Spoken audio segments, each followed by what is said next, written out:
very dangerous. Sergey Lipin is another undefeated world champion.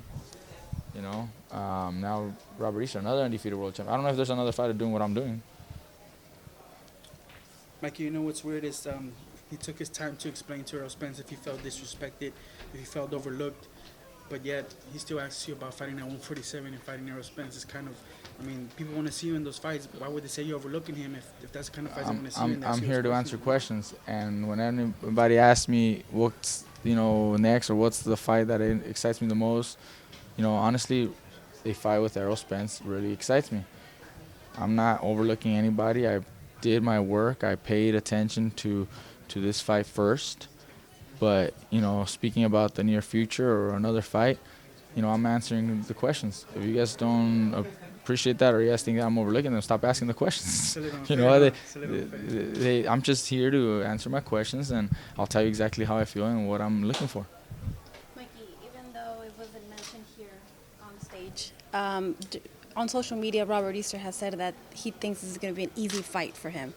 He's very confident that he's just going to win over you really easily. What do you make of that when he says that on social media? That's great, because that only means that he's very well prepared, that he doesn't have any doubts, and that's going to bring out the best out of me.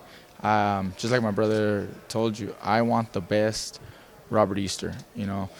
A lot of people criticize his last performance, saying he should have lost against Fortuna. I don't quite see it that way. I see Fortuna as a very difficult fighter, a fighter who's southpaw and small and punches from different angles and just complicates things for just about anybody. And I still think Robert won that fight. I still think Robert Easter won his fight. It was maybe not his best performance, but he did win. And that's why a lot of people think that, he shouldn't be saying that it's going to be an easy fight. And look at what you do. Well, I'm not looking for that. I'm looking at the best Robert Easter. I'm hoping, to see the best in the ring. And that's when I will be able to get the most credit for.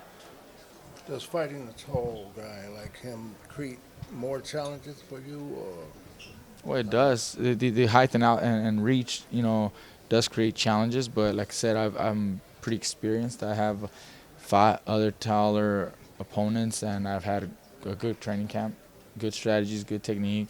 My dad, my brother have, in a way made adjustments with me, and I'm just ready to do whatever it takes to win. Obviously, it's gonna be to get in close, get inside with him, right? Because he mentioned, he's a tall, lanky boxer. I might stay on the outside and catch him coming in. I might, find the timing that I can allow. If he's reaching in, I might be able to counter. There's a lot of things that go into it, but I'm ready to do whatever it takes. I practiced, fighting on the outside against taller opponents so that I could practice and perfect that timing and that range and counter punching ability. I've also worked on the inside. I've also had sparring partners who exchange, even though they're tall. They exchange. Robert likes to exchange. Robert likes to fight. He's a fighter. So I have had experience in training with different styles so that I can be best prepared. He mentioned earlier that he watching the Corrales was a bit like him as far as being tall but liking to brawl, liking to get inside. Do you see him doing that?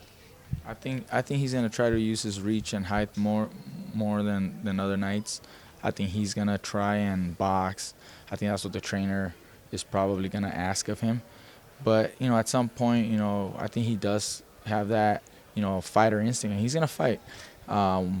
He might be remembered, or might be reminded by his trainer to stay away from that. But in a heated exchange, anything can happen.